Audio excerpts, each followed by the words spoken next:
Welcome back to a 33-year-old boomer ranting in a small town in Eastern Europe. Why do I wear shorts in winter?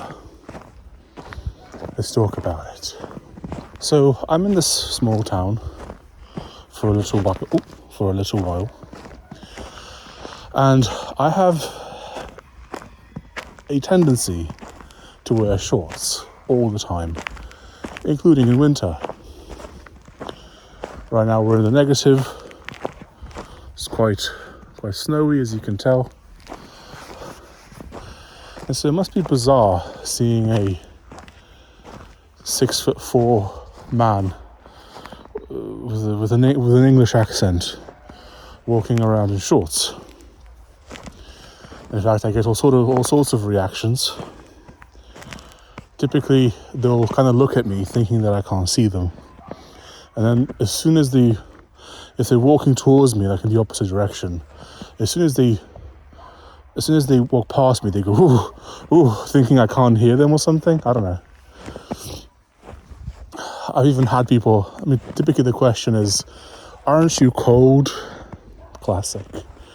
I've even had this question in Norway, which was pretty funny. I wasn't expecting that, but people will always have this reaction whenever they see me walking around in shorts. And the question is why? Now, I have a suspicion as to why this is.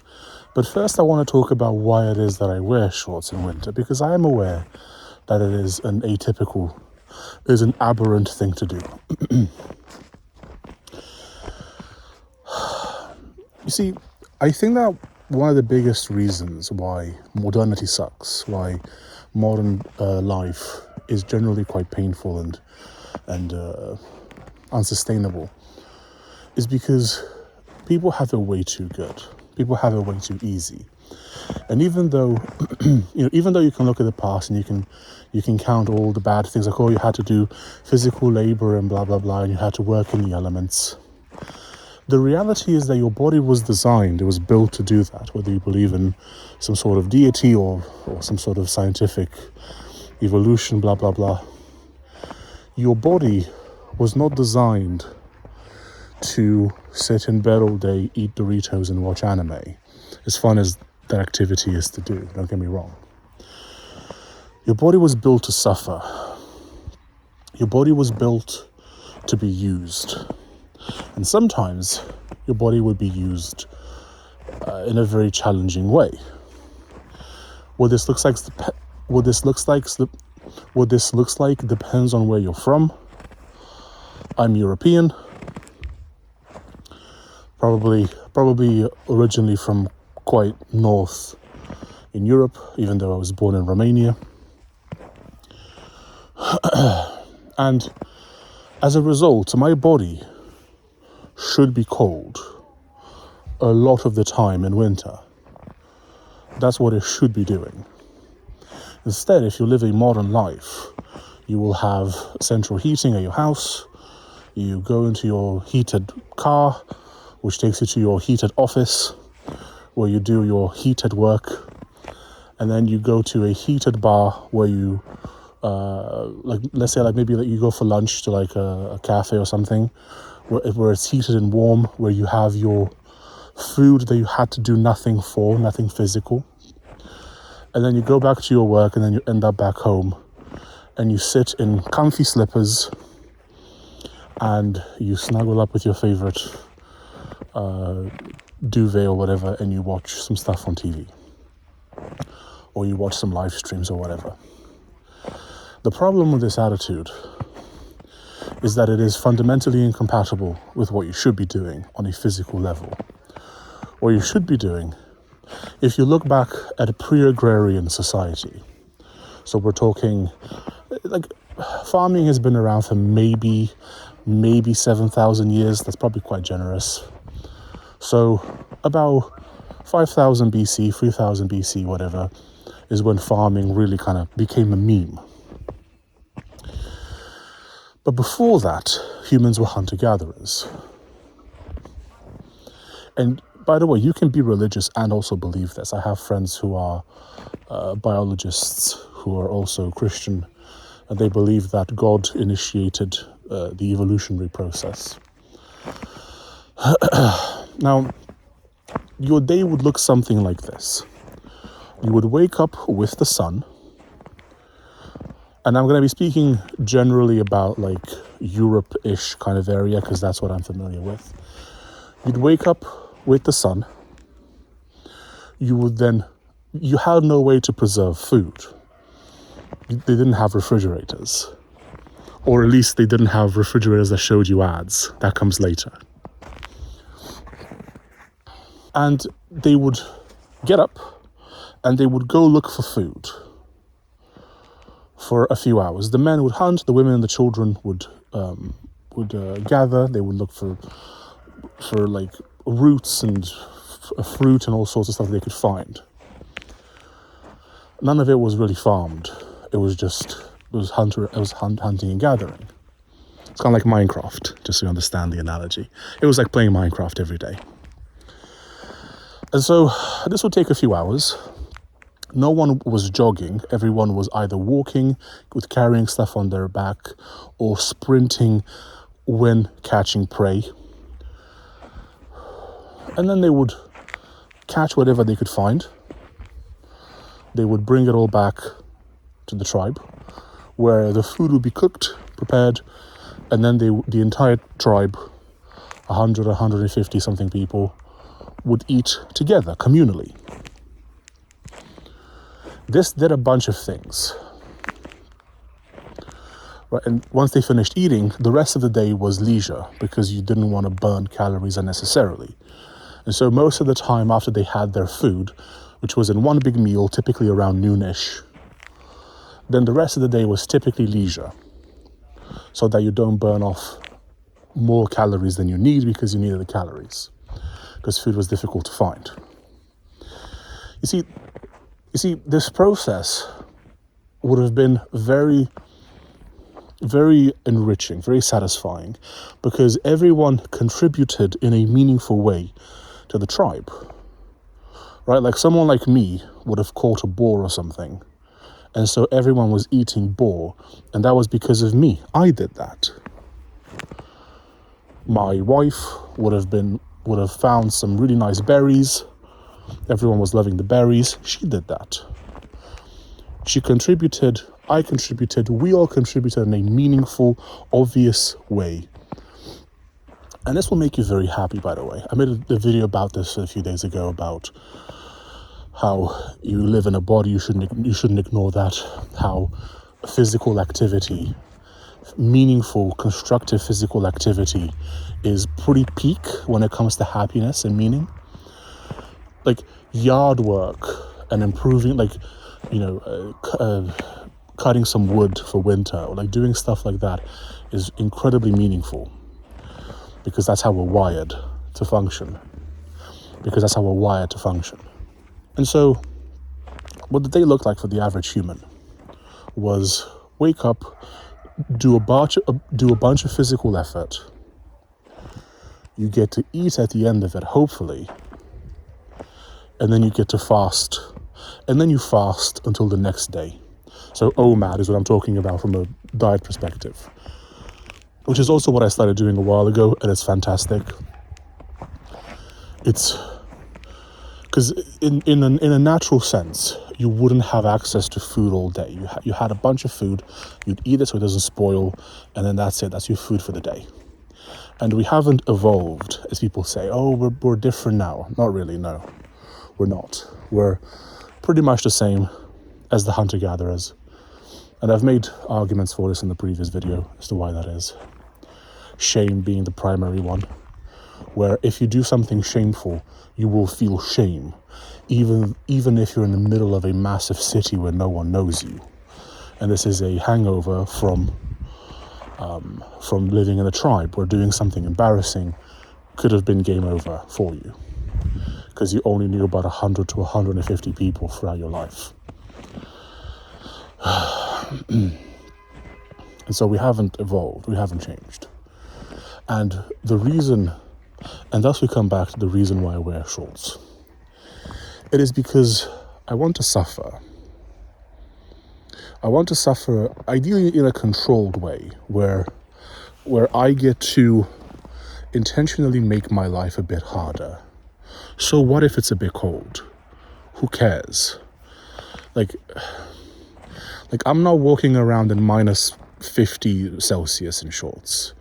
I'm walking around in 0, -5, maybe -10. If it goes below that and it becomes life-threatening, okay, fine, I'll put on some trousers. But generally speaking, just because it's a little bit cold, that doesn't mean that you now, like, I really dislike this modern approach to comfort at all costs. Oh, let me put on my, like if you have one of those jackets that is heated, I want you to consider what that's doing to you. I do not own a heated jacket. I own a hoodie, and I have nothing underneath this hoodie. Wearing a heated jacket is about, like, you are destroying your own life by doing that. You are becoming so incredibly weak. Oh, I need to be comfy. Oh, is that what your ancestors were doing? Especially to, like, people whose ancestry comes from a cold place. Is that what your ancestors were doing? Were they wearing heated jackets that they would heat up via USB? And I talk to my parents about this. I say, your grandparents, which I've met my great-grandparents, they lived until like their 90s, 95, 96. I was a teenager when they passed away. I would say, is that what your grandparents did? Did they have the heating? Did they have central heating on at all times? No? Okay, interesting. What did they do? Well, they would make a fire, typically in the evening, go to bed, and then the fire would kind of taper out. Sometimes you would have the fire going throughout the day, sometimes no. Yeah, this is in a house that my great-grandfather built with his own hands. Classic meme right there. And, even if they had the fire going all day, they would be out for a lot of it, feeding the animals, doing manual labor in the garden. Like, they weren't snug and comfy all day watching anime, were they? And yet they lived to be in their 90s. I think that the solution to being healthier, and this is not medical advice, do not sue me, but I think this is just what I'm doing. If you want to be healthy, if you want to be fit, if you want to be strong, you should expose yourself to hardship, to difficulty. And this doesn't mean that you should never be comfortable. What this means is you should seek to, in the best way that you can, replicate the way in which your ancestors lived. You should be out in the cold. You should be out in the snow. You should wear basic clothing without USB chargers attached to them. And again, like, consult your doctor or whatever. Do not sue me if you get sick. But, which is another problem with the fact that I have to say that is ridiculous, right? But I have to say it. Go do some yard work. Go use your body. Your body was not designed, was not made, was not built for you to sit down all day. And look, maybe you're like me and you're a computer nerd, you like programming, you like Vim, you like the terminal. You can do that. But if you think that doing that for 18 hours a day is good for you, you are tripping, brother, as they say. Doing that all day is not good for you. You're not built to do that. And the diminishing returns are crazy when you do that. I promise you that if you sleep for 8 hours, if you sit down and do work for 8 hours, and then you do activity, like physical activities, like 3 to 4 hours a day, I promise you that everything else will be enriched, because that serves as a multiplier. when you spend hours a day outside using your body, you will sleep better, you will work better, you will learn easier. Anything that you do will be enhanced by staying outside for a few hours and doing work. If this isn't possible where you are, try and simulate it or move somewhere else. Because you can say, well, I can't do that because of my job. I don't know what to tell you. This isn't some subjective, like, just like this is how it works. If you want to have a strong body, you need to use it. You need to use it in a way that is designed to be used. And sitting at a computer all day is not how your body is designed to be used. Sitting at a computer all day is how you make yourself sick. And man, I know so many people who work in tech, who work in cyber, who are starting to take a week off from computers. Like a day off per week. They'll take 1 day a week is no screen day.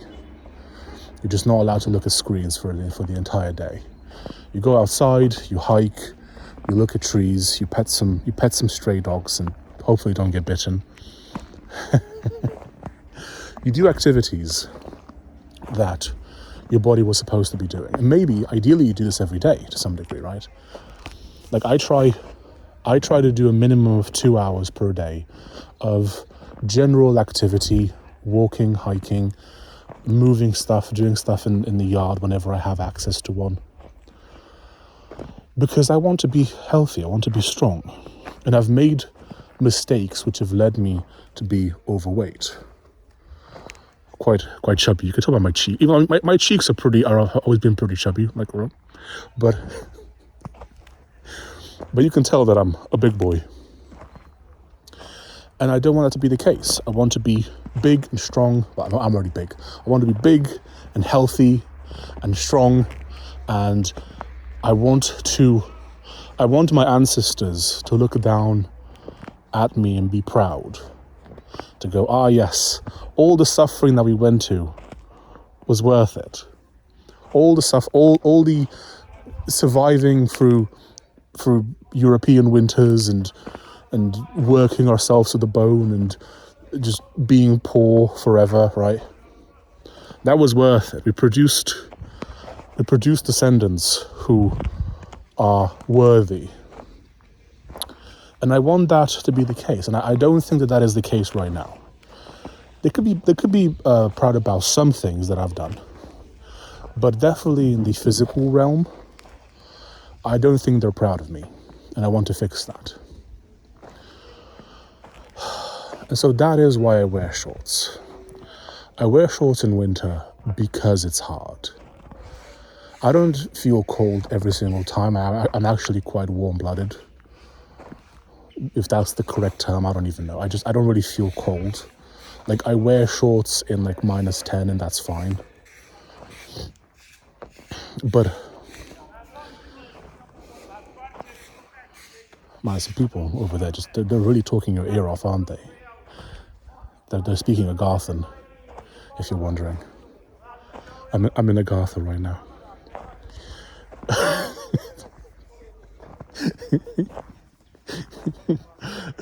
Look, if this isn't Agartha, I don't know what is, okay? Okay.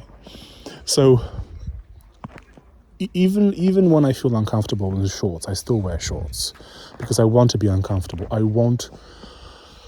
don't want to live in constant comfort. I don't want to be that person that goes, oh, don't talk to me until I had my coffee and my tea. I'm going to put my slippers on in my shower robe, whatever. Ooh. That is, oh man, I don't want to become like that. If you are like that, you need to fix your life right now. That level of, like, man, hard times are coming. I don't know in what form. I don't know if it's going to be in the form of a war, in the form of economic hardship. I have no idea. I can't see the future. Maybe aliens are going to show up. Who knows? But it's pretty evident that we are at the tail end of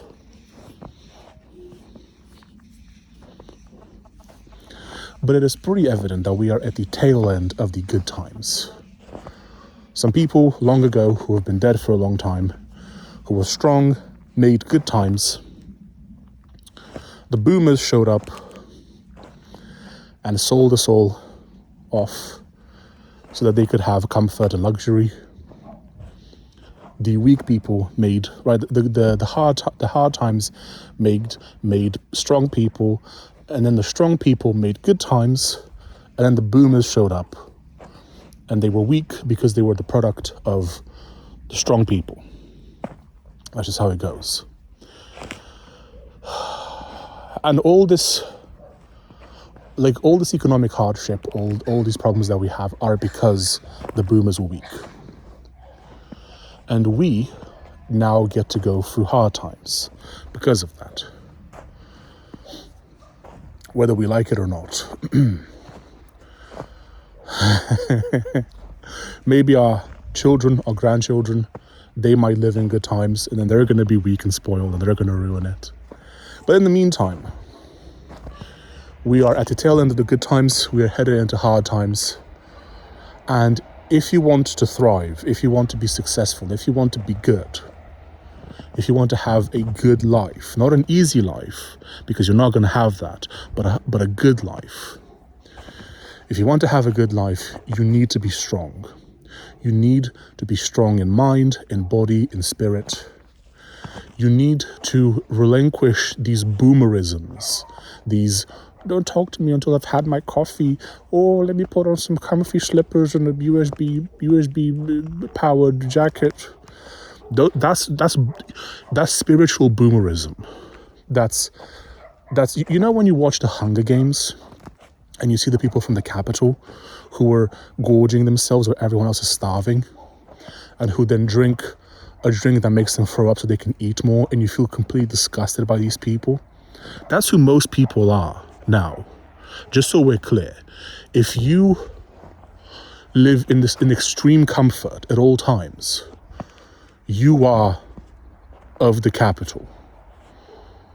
Now, luckily, you can fix this. You don't have to be like that.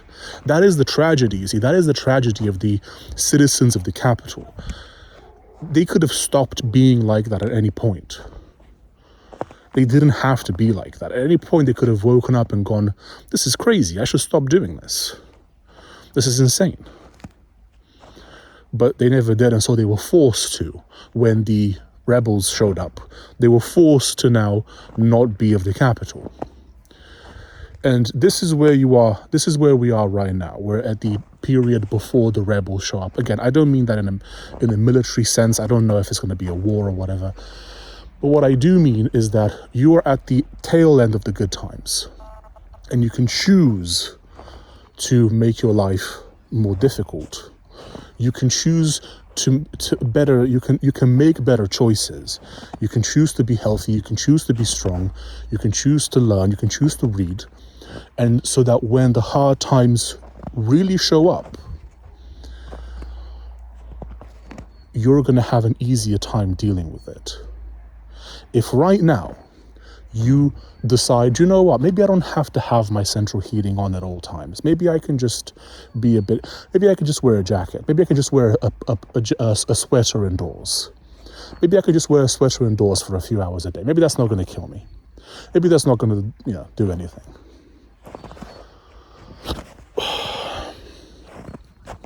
Slippery. Maybe you can choose to eat a bit less. Maybe you're like me and you're chubby. I eat once a day, large meal after a lot of physical activity, and I vary the amount. Some days it's more, some days it's less. Some days it's at 2 p.m., other days it's at 1:45. Sometimes it's at 3. I just vary it because that's how it would happen in a normal environment. Because I don't want to be those people who, if they don't have their lunch precisely at 12, I'm going to get mad. Again, if you have a medical condition, whatever, you know what I'm saying. Use your brain. Because if you do this, when the bad times come, you will already be prepared. The people who aren't going to do this, the ones who refuse to do the hard things, the ones who insist on watching anime all day and sitting in bed being comfy, when they'll be unable to afford heating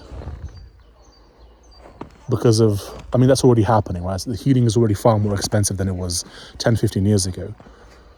When they won't be able to afford it, period, they're going to have a very bad time because they're going to have to adjust to all this hardship at once. Whereas if you're big-brained, you would have already adjusted yourself to a bunch of hardship. You would have already adjusted to working physically. You would have already adjusted to being a bit cold in the winter. You would have already adjusted to not living in complete comfort. And so to you, this will be a lot easier to do compared to them. And remember, those who were seen dancing were thought to be insane by those who could not hear the music. Some nerd, probably. I'll see you in the next one. Bye-bye.